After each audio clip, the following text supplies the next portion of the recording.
Hi hello forks, this is Vicky. Last week எனக்கு ஒரு பெரிய சம்பவம் நடந்துச்சு. என்ன சம்பவம்னா, நான் இண்டீட்ல ஜாப்லாம் அப்ளை பண்ணியிருந்தேன். அதில் ஒன் ஆஃப் த ஜாப் வந்து ஜிம்முக்கு நான் அப்ளை பண்ணியிருந்தேன். ஸோ அந்த ஜிம்க்கு ஏன் நான் அப்ளை பண்ணேன்னா, ஸ்பெசிஃபிக்காக அதில் வந்து 30,000 to 50,000 சேலரி போட்டிருந்தாங்க. ஸோ அதனால தான் நான் அந்த ஜிம்முக்கு அப்ளை பண்ணியிருந்தேன். ஸோ இதில் எனக்கு ஒரு ஸ்கேம், ஒரு மிகப்பெரிய ஒரு ஸ்கேம் நடந்துச்சு. என்னன்னு இந்த வீடியோ வந்து ஃபுல்லா பாருங்க. அப்பதான் வந்து தெரிய வரும். என்னன்னா, அந்த ஜிம்மோட பேர் வந்து பிளாம்.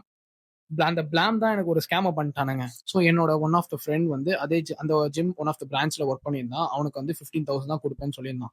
ஸோ அப்போ எப்படி வந்து 30 to 50 தருவாங்கன்னு சொல்லிட்டு நான் அந்த ஜிம்க்கு அப்ளை பண்ணிட்டு போய் இன்டர்வியூ அட்டன் பண்ணலாம்னு சொல்லிட்டு அதனால தான் நான் போய் போனேன். ஸோ நான் இன்டர்வியூக்கு போயிட்டு இன்டர்வியூல வந்து ஒரு 3 கொஸ்டின் கேட்டாங்க. அந்த 3 கொஸ்டினுக்கு வந்து ஃபர்ஸ்ட் கொஸ்டினே வந்து நான் ஒரு மாதிரி என்ன திணற வச்சுட்டாங்க. என்னன்னா வந்து ஒரு மாதிரி ரிலவெண்டான ஒரு புரியாத ஒரு மாதிரி ட்விஸ்ட் பண்ணி கேட்டு பண்ணிட்டாங்க. ஆனா அந்த கொஸ்டினே வந்து தப்பு. ஏன்னா அவரே சொல்றாரு கடைசியில. செகண்ட் ஒன் வந்து நான் சொல்லிட்டேன். தேர்ட் ஒன் வந்து நியூட்ரிஷன். அதுவும் ஒரு நான் மேனேஜ் பண்ணிட்டேன். இப்ப என்னன்னா, என்ன அந்த 3 கொஸ்டின்ல என்ன ஒரு மாரி என்ன எனக்கு எதுவும் தெரியல. ஒரு மாரி நிக்க வச்சுட்டாங்க என்ன. அப்புறமா வந்து நான் பேமெண்ட் கேட்கும்போது 15 தான் தருவேன்னு சொல்றாங்க. இல்ல சார், நீங்க 20 to 30 to 30 to 50,000 சொல்லியிருந்தீங்களே அப்படின்னு கேட்டா, அந்த பிடி இன்சென்டிவ் அதெல்லாம் நீங்க பிடிக்கும்போது வரும் அப்படின்னு சொல்றாங்க. பிடினா நான் எத்தனை பிடி நானே புடிச்சு, இல்ல அவங்க குடுத்து நான் சேர்த்து எப்படி வரும்? இப்போ நாங்க கேட்டோம், இல்ல சார் 30னா சொல்லும்போது, அதுக்கு அவர் சொல்றாரு, I am not satisfied with your answers அப்படின்னு சொல்றாரு. என்ன சார் எனக்கு அப்ப புரியல. ஏன்னா உங்களுக்கு அப்புறமா சொல்றாரு, உங்களுக்கு அனாட்டமி நாலேஜே இல்ல. உங்களுக்கு எந்த நாலேஜும் இல்ல அப்படின்னாரு. ஆனா ஸ்டார்டிங்ல வந்து உங்களுக்கு நல்லா அனாட்டமி நாலேஜ் இருக்கு அப்படின்னு சொன்னாரு. ஆனா அவரே தான் வந்து இப்போ உங்களுக்கு I am not satisfied with your anatomy knowledge அப்படின்னு சொல்றாரு. எனக்கு அப்புறம் வந்து நான் கோவப்படல, எதுவுமே பண்ணல. நான் பொறுமையா இருந்து எனக்கு அப்ப நான் நான் வந்து பொறுமையா இருந்துட்டு, சரி ஓகே சார், நான் இது உங்க பெர்ஸ்பெக்டிவ். எனக்கு வந்து அதான் தெரியல. நான் பார்த்துட்டு சொல்றேன் சார். அப்ப நான் சொல்லிட்டேன். அப்ப அவர் என்ன சொல்றாருன்னா, உங்களுக்கு என்ன ஜிம்ல இருந்தா நீங்க போய் அந்த லைன்ஸ் எப்படின்னு பார்த்துட்டு வாங்க அப்படின்னு சொல்லிட்டு நான் அனுப்பிச்சு விட்டாரு. நான் கால் பண்ணுங்க, மெசேஜ் பண்ணுங்க அப்படின்னு சொல்லியிருந்தாரு. நான் எதுவும் ரிப்ளை பண்ணல. அப்புறமா எனக்கு ஒரு மாதிரி எப்படி சொல்றது, கில்ட்டா ஒரு மாதிரி இருந்துச்சு. என்னடா நமக்கு வந்து இவ்வளவு நம்ம படிச்சிருக்கோம், இவ்வளவு பண்ணிருக்கோம். நாங்க போயிட்டு ஒரு இன்டர்வியூ கூட நம்மளால ஒரு ப்ராப்பரா அட்டன் பண்ண முடியலையே அப்படின்னு ஒரு மனநம்பிக்கை என்ன கொண்டு வந்துட்டாங்க. என்னடான்னு சொல்லிட்டு யோசிக்கும் போது தான் ஒரு ஸ்கேம் ஒன்று கண்டுபிடிச்சேன். என்னன்னா, இவங்க வந்து 30 to 50,000 சொல்லிட்டு நம்மள அப்படியே கூப்பிடுறாங்க. அங்க போனா நம்மள வந்து எதுவும் தெரியலன்னு சொல்லிட்டு அந்த மாதிரி ஒரு நிக்க வச்சிடறாங்க. நிக்க வச்சுட்டு அவங்க ஒரு பிக்சட் ரேட் வச்சிருக்காங்க 15,000 தான். அதுக்கு உங்களை கூட்டிட்டு வராங்க. அப்புறம் எதுக்கு நீங்க 30 to 50,000 அந்த மாதிரி போட்டு நீங்க இண்டீட்ல மாதிரி வைக்கிறீங்க? நீங்க வந்து ஃபர்ஸ்டே நீங்க சொல்லியிருக்கணும். 15,000 தான் நாங்க 15,000 போட்டா நான் அப்ளை பண்ணிருக்க மாட்டேன். எனக்கு அந்த ஜாப் தேவையில்ல. நான் எதுக்கு 8 மணி நேரம் 9 மணி நேரம் ஒரே உட்காந்துக்கினே சும்மா நின்று டைம் வேஸ்ட் பண்ண என்னால முடியாது. இப்பதான் எனக்கு புரிய வருது. என்னன்னா, இந்த மாதிரி மென்டாலிட்டி மக்கள்லாம் எப்படி இருக்காங்க பாத்தீங்களா? இந்த மாதிரி வந்து ஃபர்ஸ்ட் உங்கள கூப்பிட்டு, உங்கள ஒரு மாரி மட்டம் தட்டி, உங்களுக்கு எதுவும் தெரியல, அந்த மாரி உங்கள ஒரு மாரி கில்ட்டா ஃபீல் பண்ண வச்சு, அவங்களோட டார்கெட்டான ஒரு பேமெண்ட்ட உங்கள அப்படியே புஷ் பண்றாங்க. இப்போ விஷயம் தெரியாதவங்க என்ன ஐய்யயோ! என்னடா நமக்கு எதுவும் தெரியலையே அப்படின்னு இருப்பாங்க. இப்பதான் நான் வந்து புடிக்கிறேன். ஏன்னா எனக்கு நான் இப்பதான் இன்டர்வியூஸ் அட்டெண்ட் பண்றேன்.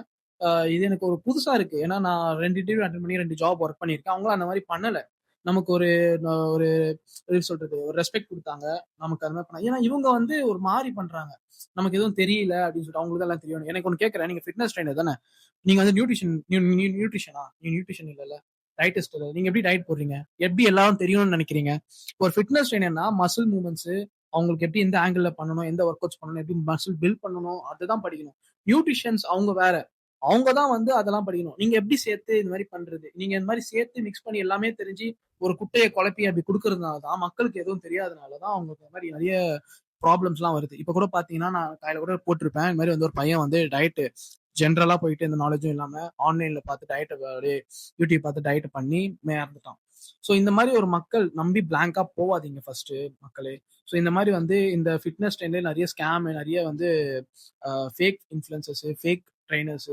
ஸோ சும்மா நான் ஜிம்ல ஒர்க் அவுட் பண்ணிட்டு பாடி மட்டும் பில்ட் பண்ணிட்டு, நானும் ட்ரெய்னர்ன்னு சொல்லிட்டு எதனா ஒரு ஜிம்ல அவங்களுக்கு நாலேட்ஜ் இருக்குன்னு கூட தெரியாது. அவங்க பேசிக் எதுவுமே இருக்குன்னா கூட தெரியாது. அவங்கள வந்து சும்மா இவங்க அந்த பெரிய பெரிய ஜிம்ஸ்லாம் வந்து 15,000 10,000க்கு கூப்பிட்டு வச்சுன்னு ட்ரெய்னர்ன்னு சொல்லிட்டு உட்கார வச்சுருக்காங்க.